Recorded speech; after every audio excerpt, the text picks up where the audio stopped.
Welcome to The Lumber Word, where industry veterans Matt Beamer, Greg Riley, and Ashley Buckhold dissect the world of commodity lumber each week. We bring you up-to-date insights on supply, demand, and market trends, sharing our trading expertise to benefit everyone in the supply chain. Join us for informative and entertaining discussions that guarantee to make you wiser about all things lumber. Hey everyone, welcome to The Lumber Word for February 21st, 2024. Apologize for missing last week. We do our best to put the show out every week. Sometimes we fail, but we'll work in the future to stay on target and get it out once a week here. Actually, it was a great opportunity to find out those 4 or 5 people that really missed us. Well, it was great. So, Macram from Montreal called me yesterday. I thought he wanted to sell me lumber, but he called me to tell me that he understands we have a podcast because his daughter helped him find something else on cryptocurrency. And while they were looking for it, they typed in lumber and our name came up, and he was excited and he was wondering how long we had a podcast out for. So anybody listening to this, you can hear our podcast on Spotify, Apple, iTunes, iHeartRadio, YouTube. I know it's a little advanced for some people, but in the industry of how to sign up for a podcast, Matt's laughing because he has kids, but all you have to do is find whatever venue you like, Spotify, Apple, the other 35 venues I've never heard of, and just like us, like The Lumber Word on there. And then every week when we do a podcast, it will come up in your feed automatically, and you can listen to us on the ride home or walking the dog, whatever you want to do. Hey Ash, I want to give a shout out to Rich Spallone of Greater Boston Transload. Oh yeah. He dropped a really nice gift. I'm gonna look forward to getting back there and using it. But listen, we use a lot of public warehouses and port facilities, and they probably do one of the best jobs out there. So shout out to Rich and his crew. And what's the name of their facility, Greg? Greater Boston Transload. Yeah, he set you up. Oh, I'm sorry. He set you up some great audio equipment over here. Your echo will be gone when we get that set up for you. I'm going to jump right into introducing our guest. I was excited about this week.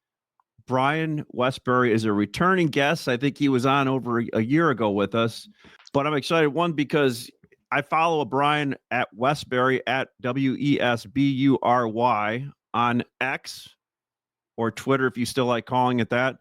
Known Brian for a long time. He's great friends with Greg, chief economist at First Trust.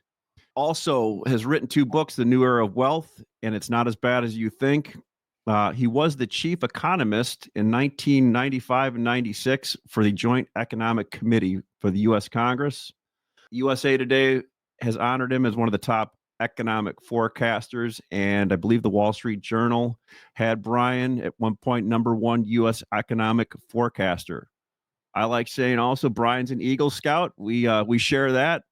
And on his X, you can see he also has a John Deere tractor. He makes regular media appearances on some of the largest media shows and is highly sought after event speaker on economics. Greg, you sound like a big effing deal, B. Yeah. But Greg, since you are really good friends with Brian also, I mean, I can't do enough justice introducing him. I'll let you finish it up. Just don't talk about my golf game. Okay, Mr. 36. I think he shot nets. I think he shot net 61. Great to have you, Brian. Thanks. We got an audience that's in the lumber business. Housing starts. Talk to me. Yeah. Well, January was ugly, and I know, it's kind of interesting. As a macroeconomist, we'd look at weird, geeky stuff. I'm sure you guys look at some of it if it has to do with housing. But there's things called like global warming days and global cooling days that attempt to aggregate all the weather into kind of one number. and if you look at those numbers for January, it wasn't really that bad for the country as a whole. But we do know that some parts of the country got heavy precipitation, snow or rain, and the weather was pretty nasty. So a lot of people just dismissed the January numbers for housing starts and permits, which were, by the way, the lowest since the worst of COVID. And I mean, that's pretty ugly, those numbers. You add that together with retail sales, and which is tanked 3 out of the last 4 months, industrial production, which is down 4 months in a row. I hate to be negative. People used to call me a perma bull, but lately I've been negative on the economy. And I think you put all these numbers together, and it suggests things are slowing down. And I know we'll get into that, but housing, obviously it's recovered from COVID, but January was a big hit. Do you have I mean, I know you guys do lots of forecasting. Do you have a forecast for the housing start number for this year? I mean, I'd put the number somewhere between 1.3 and 1.4. So we need 1.5 million a year just to keep up with population, and we're not doing it. We haven't done it for a long time. So I think we're going to see numbers on the weaker side still. Our forecast for a recession this year isn't that ugly. It's only down about 0.5% for the year. So it's nothing like 08, 09 or 99. Yeah, and let me just say that about housing. I think it's going to take a normal recession kind of hit this year, which keeps us kind of around January levels, basically. So it's going to be worse than it was last year, and worse than we really need to keep up with population growth and demographics. But having said that, this is not 08, not 09. House prices are not too high versus replacement costs. Rents are still going to keep going higher for the most part, economy wide. Yeah, housing's going to struggle, but this is not like the end of the world kind of struggle. It's going to be a normal, moderate recessionary year. So do you think that ends up meaning that we're going to have fewer housing starts overall than last year? Yes, I definitely do. Okay. And the only way I think we kind of save that is we build smaller homes. And I know you guys want to talk about that later on, but that's what's happening. We are building smaller homes. It looks like, when you look at the price of new homes being sold, it's way down, like the median price. But that's because we're selling more smaller homes than higher end homes, and building more smaller homes than higher end homes. So you got to be careful with those starts numbers too, because it's less square footage than we're used to as well. One of the things that has been a kind of a recurring trend is with existing home inventory at an all-time record low of like 2 months, because folks are locked into 2 3/4 or 3% mortgages. That's been a big help for the national home builders to keep their sales numbers up. Yep. Do you see anything that's going to change that, or should we expect that to continue? I mean, tell me if anybody disagrees with me before I just go on down the road. Well, I mean, I'm sure you guys do, but what I mean is just about this one thing, that the number one reason the existing home inventories are so low, existing home numbers are so low, is that people don't want to move because of those rates. And you just said it, but that's what I'm going to proceed from. The way I like to say it is, I'm old enough to remember what an interest rate is supposed to be. All right. An interest rate is supposed to compensate the borrower, the lender, for inflation. And if you're a borrower, you should at least pay inflation. And so if it's a treasury, it's inflation +1. If it's a high credit score home buyer, it's inflation +2.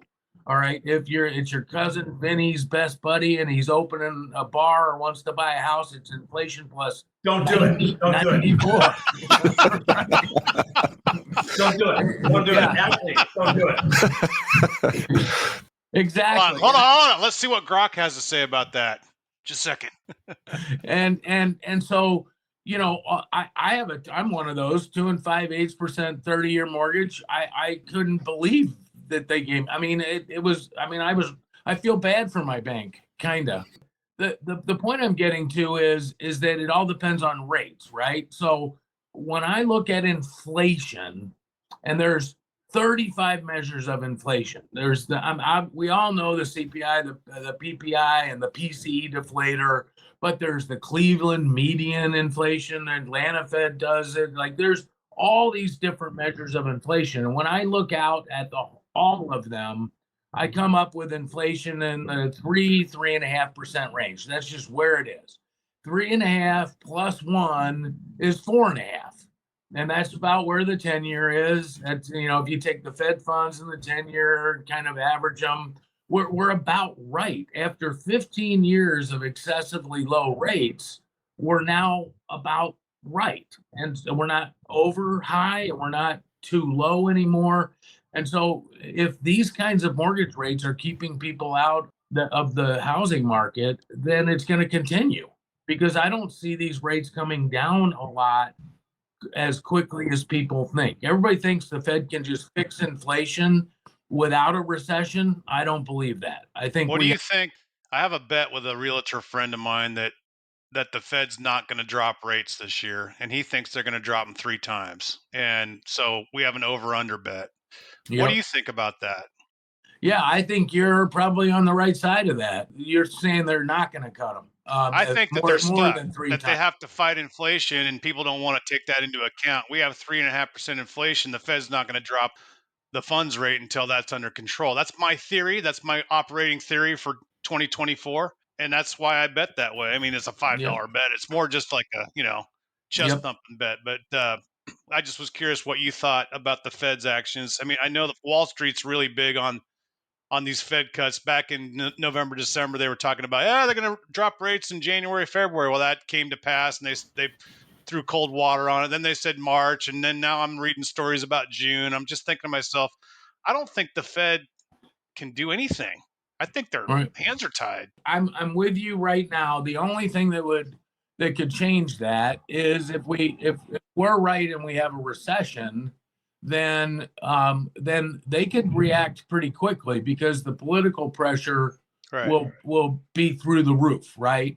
Especially in an election year. I mean, the Democrats are already leaning on the Fed to cut rates. So if a recession comes and unemployment starts to go up, then you could lose that bet. We are predicting a recession, but I think you're right that Wall Street's overestimating the number of cuts this year. Hey, Brian, one of the just looking on different social media polls people do when they're asking people when they're buying a home, are they doing it based on thinking they're going to be comfortable with this rate for the duration of that mortgage, or do they think they're doing it in anticipation of rates dropping quickly? And what concerns me a little bit is I think from what I see on some of these answers are people are jumping into rates with the feeling that they're getting advice from people like what Matt was talking about of just get into a rate because it should be lower next year. And people are like, I've heard some of the best advice I've heard, and Greg told this to me before, is if you're getting in a rate, you should be comfortable paying that for the duration of it. Right. Otherwise, if you're trying to get tricky with it, is that what you're seeing or hearing out there too from people that are giving advice on rates?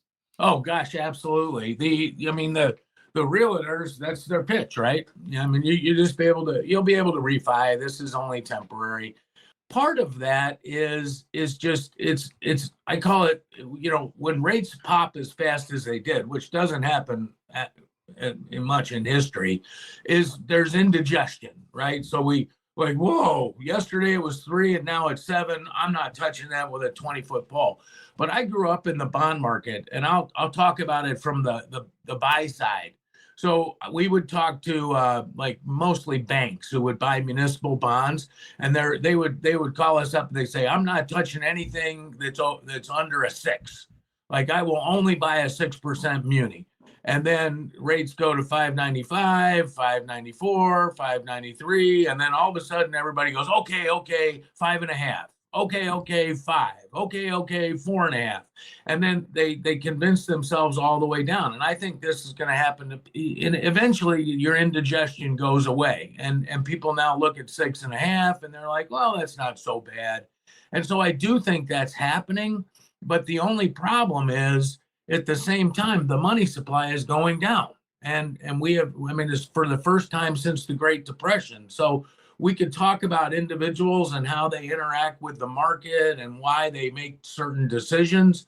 But in the end, the macro economy, with the money supply going down, with the COVID stimulus now all absorbed and gone, I don't see how we avoid a recession no matter how people make decisions. And Greg's absolutely right. Do not sign a mortgage that you aren't comfortable with that payment. That's what I would say. Would never say buy a house based on my forecast. Buy it based on the existing evidence today and the numbers. Yeah, all that's happening. People are over their indigestion. They're now looking at these rates. They're thinking that if they do get to refi, that'll make things better. And so all these things are happening, but it's still not. We came up off the COVID bottom, but we haven't gone to new highs. I mean, it's not the recovery is just a recovery from the COVID hole, not a new super economic growth period. I that's why I'm kind of negative on just about all parts of the economy. I think everything's going to slow down in 2024. If we look at different regions around the United States, and I guess we could break it up into multifamily and single family, where are there going to be the bright spots for building, and where are the spots going to be where it won't be so bright? I mean, to me, that's an easy answer. I know I'm going to throw politics in here a little bit, but red states. Oh no! Oh yeah! God forbid. We might offend somebody. Yeah, we're already seeing that, Brian. What you just said. I know a lot of people are going to miss that little last bit that you put in there because we started chatting.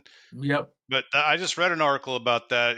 They're already seeing a movement of wealth from blue states to red states, and therefore red states are just doing better financially. And here's a great example of that. And without politics, let's not put any politics into this because people are thin-skinned little lizard people out there. So let's not do that. But Jeff Bezos lives in Florida now. Yep. He does not live in Washington. He does not live in Seattle, Tacoma area anymore. He's not 51% of the time, right? He's not paying the income tax or the sales tax. Nancy Pelosi moved there. Any of that stuff that he would have been paying. And now he sold $8.5 billion worth of stock in the last 9 days. Yep. And he's not paying any income tax on that in Florida. And that saved him about $1 billion. Right.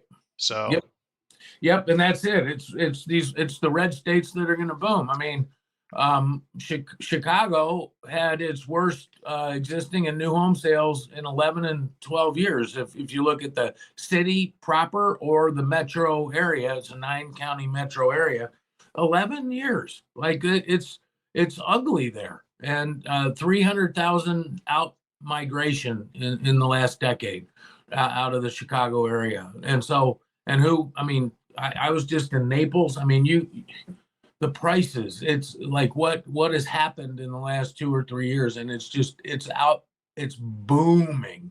And the same is true with Texas and a lot of the other states as well. People are leaving Colorado now, where I've moved.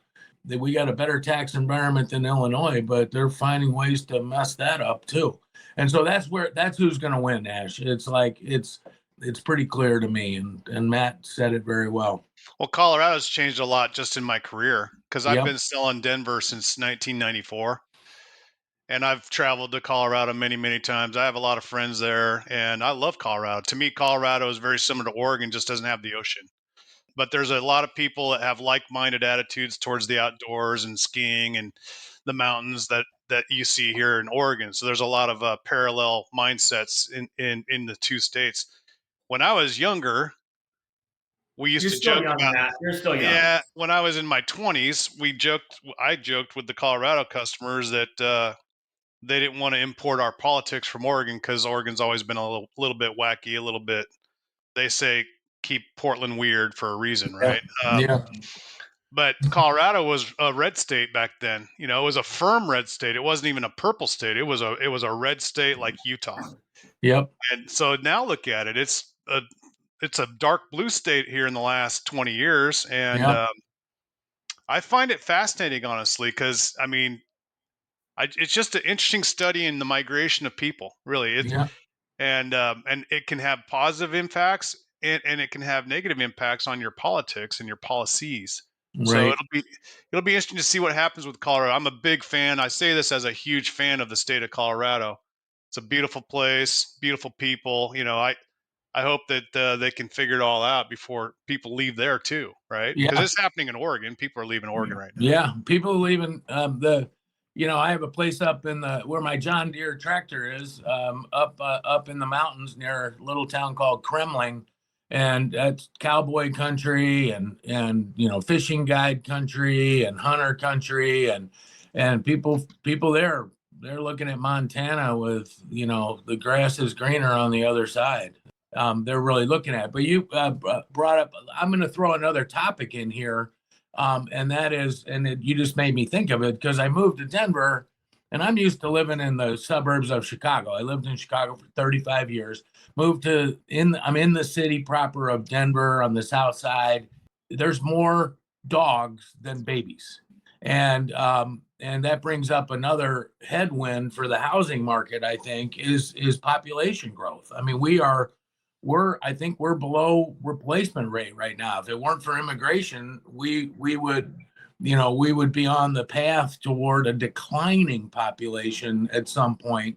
Yeah, we made up for it this last year with all-time record high net population through immigration.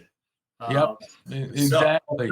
So we're overcompensating. Yeah, well, that's why we need smaller houses too, because like people that are coming in are not engineers and coders and lumber transporters or salespeople. Well, speaking of that, Brian, you put out that post on the Great Compression, and I mean, there was a picture on that showed one of those a tiny home. It was, one of those 500 square foot homes, but yeah.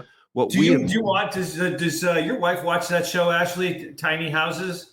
Because my wife, I'll see her watching that and I'm going like, what are you watching? My wife watches Greg, you got like 6 kids, man. You can't have a tiny home, okay? Yeah. Like, why are you watching Tiny? I go, hey, I love the idea. Can we get into one of those?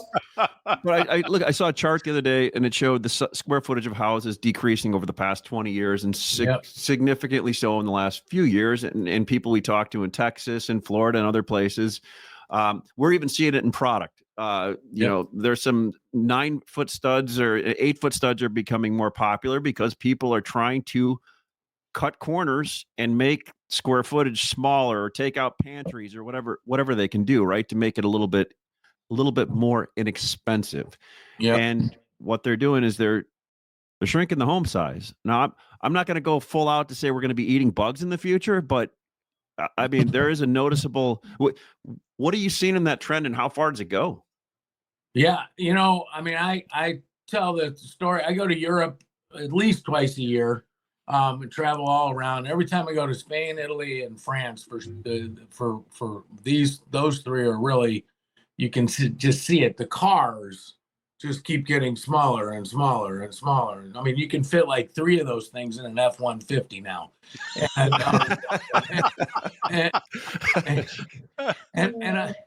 And I know it's, in the high end society, it's not true, but we know there's immigrant communities in all of these countries that have 4 families living in a house. I mean, in other words, it's like the compression of people in square footage has happened.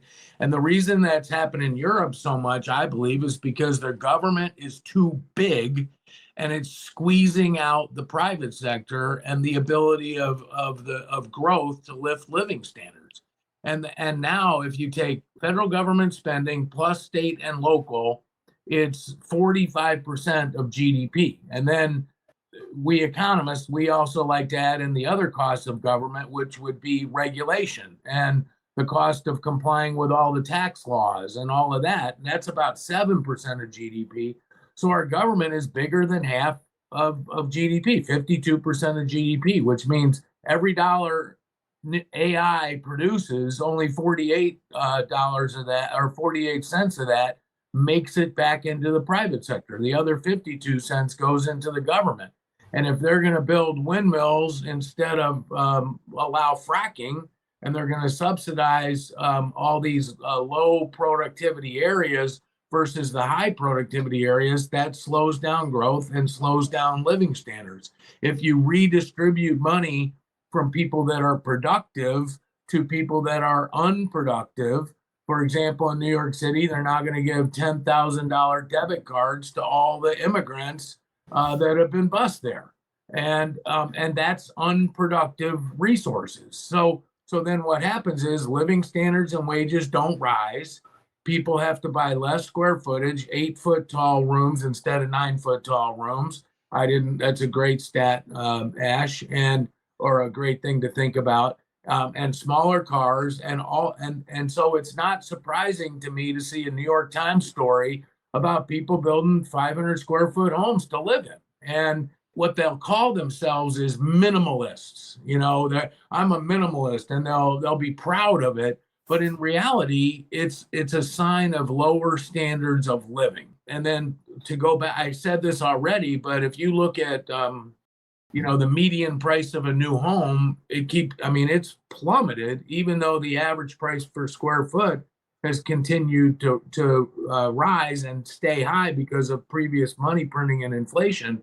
So you got to be careful, because we're just building smaller homes.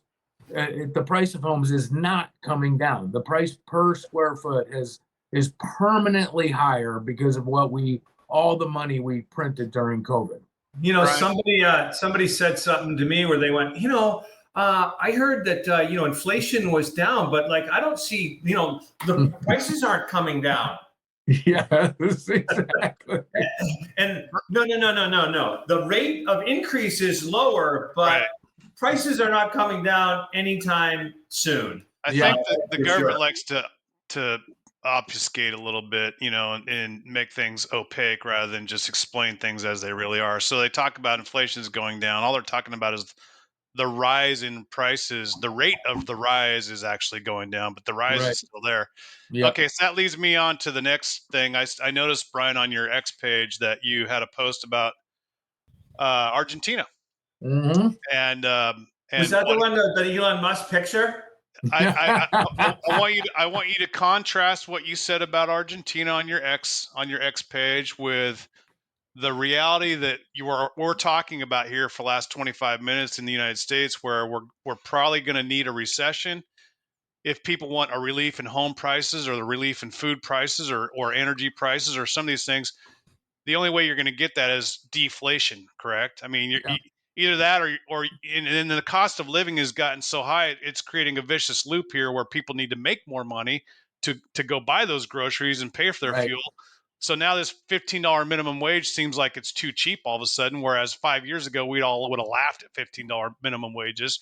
That was before you had to go pay $5 for a gallon of milk. So what are your thoughts on these two contrasting things? And I'm kind of curious how you feel. 5 gallons for a half a gallon of milk, Matt, if it's organic. Yeah. Well, we don't live in your stratosphere, Ashley. We still buy the Darigold, okay? Yeah. I mean, this is this is a great question, great set of thoughts. Let me just kind of do a quick 30,000 foot flyby, if you will. We printed way too much money. Governments do that all the time. In Argentina, they did it. They got hyperinflation, hundreds and hundreds of percent inflation every year. We only got up to 8 or 9, but we haven't had inflation for 40 years. So it's awful.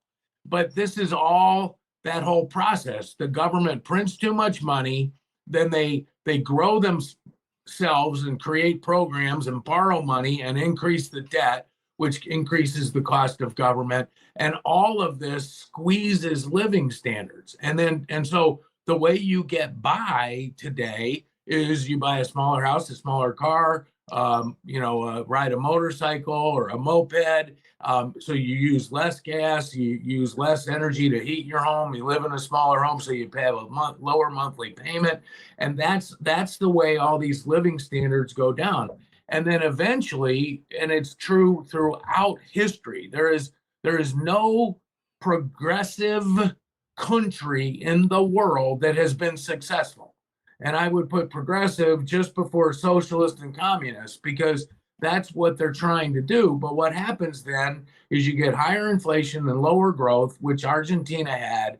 And what it takes is a revolt of the voters or a politician to come along, like Javier Milei in Argentina or Ronald Reagan in the United States, to change the direction of that country, shrink the government, fix the Fed, fix the central bank in Argentina. He wants to cancel it all. He wants to dollarize the economy. But that's what we need. And otherwise, we're in this downward spiral. And every place I travel all the time, like 200,000+ miles a year, speaking towns all over. And I like to read the local papers when I'm running around. And every single local paper I've seen, by the way, Greg, especially the ones in Hawaii, are talking about affordable housing. How are we going to make affordable housing? And I just read a story about the ski areas in Colorado, Crested Butte and Telluride. They can't get doctors and nurses and people to come work there because they're priced out of the market. And so it's all this, but this happens everywhere. It's happening in New York City. It's happening in Chicago. It's happening in Denver with the homeless on the streets, all this stuff. And they blame a lack of affordable housing. But the reason we don't have it is because the government's so big. So we need a Javier Milei in the United States, somebody that comes in and takes a hatchet to the bureaucracy, to the size of government, because this isn't working. It's going the opposite way, not the opposite way of what they promise every time they put a new program in.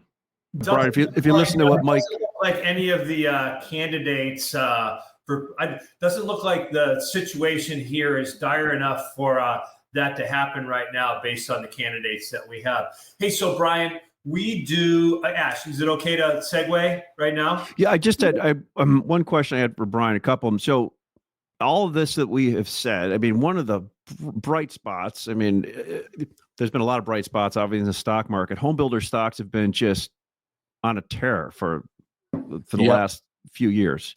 Yep. At all-time highs. Retail lumber yards that are public are the same way. One thing Greg and I notice as traders, every month that we put wood on the ground, it's more expensive to keep commodities on the ground, and less and less.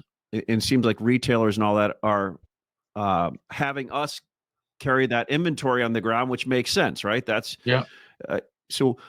What do you see for home builders in the rest of this year, and for big retail yards and trust plants and traders? What are the things that we should keep an eye out for, that we, some of those unknowns we might not see coming, right? Right.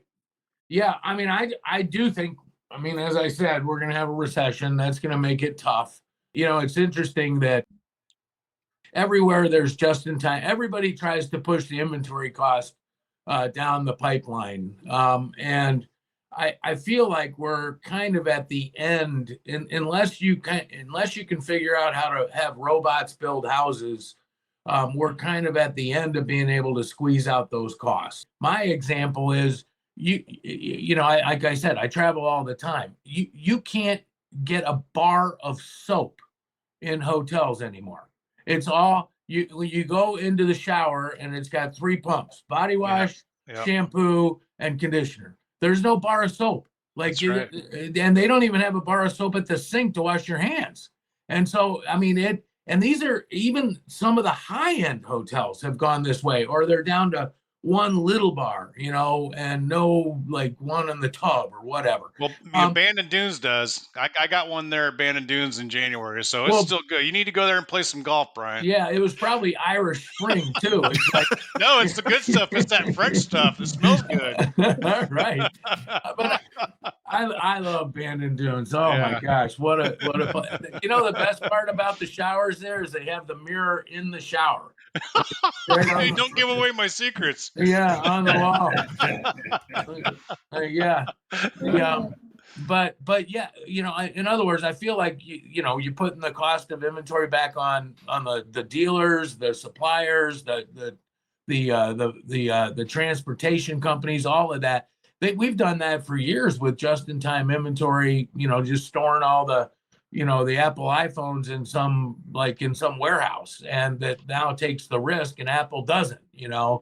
And whether that's Verizon and they're trying to push it back even too. And I feel like we've done all of that, and the way forward is with technology. So maybe AI helps us build neighborhoods cheaper. Maybe we use more robots, and who knows? I don't even know all the things that are going on in the home building industry, but they figured out how to cut costs and increase margins, and that's why their stocks are up. Part of their cutting costs is letting us hold the inventory for them. Right. Yeah. So they're saving, millions of dollars on interest every month by not having to hold on to the inventory. So yeah, the reason I asked that question was we have people we sell to that used to buy 80% rail car and 20% truck that have done the complete opposite. And what they're doing is forcing distributors to put wood all around them, so then they can pick and choose when they want it. And this is a trend everywhere, right? And part of me really likes it too, because it gives us the opportunity to put wood on the ground and do what we do real well. Right. The bad side of that, Ash, is, and I've seen this because I've been doing it for a long time. I've been putting wood on the ground for a long time. You're going to get a washout at some point. What'll happen is people will become complacent. They'll let their inventory grow, and then we'll have a $100, $150 sell-off, and guys will go broke. And then their companies will say, well, we're not going to do this anymore. And so you'll see, the aftermath of that, the next year there will be half as many people carrying half as much inventory for those same guys that need it. And it'll flip back to a different type of market. But right now, that strategy of letting us carry the inventory for them and us making a small margin for the favor is working. It's working for all parties at the moment, as long as the market stays stable, and which it has for the most part. We're a pretty predictable lumber market at this point for the last 2 years. So I was going to let Greg jump in. Now I know 2 weeks ago or 3 weeks ago, Greg gave Matt gave you just a screaming endorsement about how good you've been on the market. And I want to do the same for Greg, especially since I challenged him on something a week ago, and he said, "Hey, Ashley, I've done this for a long time." So I just basically just shut up about it. He is old. And he was right. So are you gonna do Mary Day Dump right now? So I wanted you just to, Greg, you've been pretty good on calling a bunch of these items out the last probably over 60 days. And if people would have listened, I thought you were going to say 60 years. Well, I would say that too, But for the last 60 days, I think, we're not always right about stuff, but I would say we are quite a bit. And if people would have listened to the last 60 days. What we do is we do a segment where, we talk about different lumber items, and we do it under like Mary Day Dump, things that we're like really, we really want to get hitched with for a long time. Date, we're just kind of casual. You know what I'm talking about, don't you? Yes.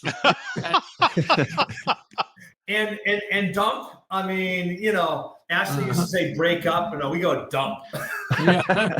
So, a couple things. Just overall market. Eastern spruce, Euro spruce continues to be like grinding. I call it a grinding higher market. It just kind of keeps going. I think the supply demand imbalance in the marketplace is favoring the producers And, as we know, we've been operating below the cost of break even for a lot of regions for a long time. So, we've talked about it. There's quiet quitting going on. We get announcements of permanent curtailment. And I still don't think the prices are probably high enough to prevent a lot more of that happening, but they're not high enough to bring any production back. So we'll have to really watch that supply demand equilibrium. We are in seasonal strength, really kind of until early April. First quarter production has been better than usual because of weather. We've had no transportation issues. Historically, production increases in the second quarter. That's going to be a question mark whether that's going to happen or not. So that's where the dynamic's really going to change. Married date dump. I've been married to 2x4 9s. They're up probably $50 to $75 a thousand in the last 30 days. I talked a couple of weeks ago that I really should be married to 2x6 9s. And one of the things that happens is when you identify a really good trade, if it's really, really good, you can't get much of it on before it runs away from you. And that's what's happened to me on 2x6 9s. I'm eyeballing something that I want to date. I want to have I think I want to have a relationship with, but I'm going to keep it close to my vest because I don't want anybody coming in and scooping it up on me. Dumping, you know what? I've been saying this for a while. I'm not dumping anything. I like the overall market, and so I'm friendly across the board. So there you go, Ash. All right, I'll jump in. So I hope I don't want to marry the one that you didn't want to disclose here, Greg. But I want to marry 2x4 MSR. Ooh. Okay. Its basis is great. It's now a $50 basis, which is, I don't want to say as wide as it gets, but it's pretty good. It's trading at the same price at number 2. So it leads me to want to do that, to use that.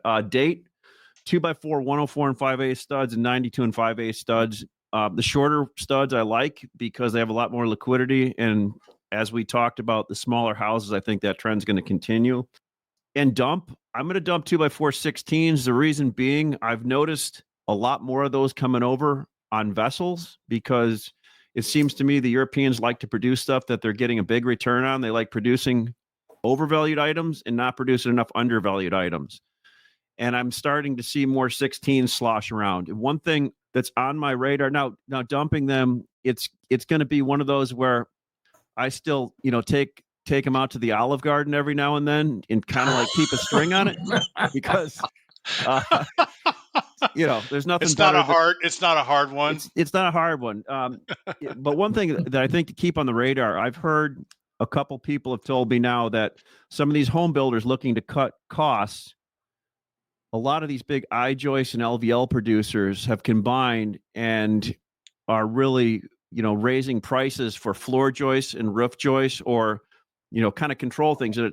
I'm looking at wides lumber in just dimensional species because if some of these home builders want to start cutting costs, I see them getting out of this engineered in some cases and getting back into some actual wides where there's a significant cost cutting possibility. And I've heard some of them talking about doing that. So just keep that on the radar. If that happens, there's a real limited capacity for production, right? So, yeah. It's just the way mills have evolved in the last 25, 30 years. So my Mary date dump. Let's on the Mary side, since you guys are so bullish on the 8s and 9s, which we've been talking about for a month now, I'll take the 10s. I think when 9s run up 50 or $75 and 10s are lagging behind, I'll buy some 10s and I'll put them into cold storage for 30 or 60 days and see what happens. So I would be a buyer and a holder on 2x4 116 and 5/8, any species. And same thing on 2x6. 2x6, you can even see the discount even more over here in the West. I can't speak for the East, but in 2x6 116s are much cheaper in Western species than they should be. So I like that trade. I would buy and hold there. Things that I would date, just point out as an observation only. And I'm not going to go invest in this, but I'm just making this observation for people that do. 2x4 and 2x6 2 and better spruce is the cheapest plate stock on planet Earth other than yellow pine. So I would target spruce 2x4 and 2x6, yellow pine 2x4 and 2x6 2 and better in relation to, on a delivered Midwest basis, it's cheaper than every other species. Coastal hemlock is more expensive. Inland white fir is more expensive. All the dry dug fir, U.S. and Canadian is more expensive than spruce or yellow pine plate 2 and better right now. So that's something I'm dater. Dumping, and this is completely weather related. I'm dumping green dug fir lumber just because the West Coast is saturated with rain. We've been getting, hammered with the Pineapple Express, and in the big consuming regions in California and Vegas and Phoenix have had to deal with the deluge of water. And so that has slowed the flow of lumber from our mills on green dug fir narrows to those consuming regions. And so if you have it, you're going to dump it. That's a temporary dump at the moment. And we're in the middle of that at the moment. Hey, Brian, we it's been awesome having you on. Just, like a little quick, Northwestern basketball, we're going to make the tournament. Yep. What do you think? Boo Booey, huh? Yeah, boo booey. Yeah, it's pretty awesome to see Northwestern achieve in sports. I'm still mad at them for firing their Pat Fitzgerald, their football coach. But I just want Ash to know he had me at Olive Garden. At Endless Salad, baby. And yeah. Hey, Brian, thanks so much for being on today, man. As always, it was great to see you recently. I know you left me and had a tough weekend there in Vegas. Yeah, exactly. Yeah, that was a good week. What a great game, Super Bowl, huh? It was. I picked a good one to go to. Hey, just Brian, before we go, how can people follow you, and what's the best way for them to follow you? Yeah, so you mentioned Twitter. And there is no T in my last name, so it's Wesbury, just at Wesbury. And then my company, First Trust, the easiest way to get to my stuff is F as in Frank, T as in Thomas, P as in Peter, L as in Larry, P as in Peter, ftplp.com. So First Trust Portfolios Limited Partnership is what it all stands for, FTPLP. And you can sign up for my newsletter for free. And we will not market to you one bit. That's awesome. No, they put out I get basically every economic stat that comes out. They do a deep dive on it and give the analysis, which is awesome because a lot of that stuff goes over my head until I get the detail. Thanks, Greg. Great, Brian. Thank you so much, Matt. Greg, we'll look forward to doing this again next week. All right. Thanks, guys. Great to be with all of you. All right, guys. See you guys. See you, Brian. Thank you. Thanks for listening to this week's episode of The Lumber Word. The Lumber Word podcast is dedicated to engaging conversations about the lumber industry, including trading ideas, market trends, and evaluations of overvalued and undervalued assets. We wish to emphasize that the discussions and opinions expressed in this podcast are purely for informational and entertainment purposes. They should not be considered as financial or investment advice. We encourage our listeners to make their own financial decisions, taking into account their unique circumstances and financial goals, and to seek professional financial advice if necessary.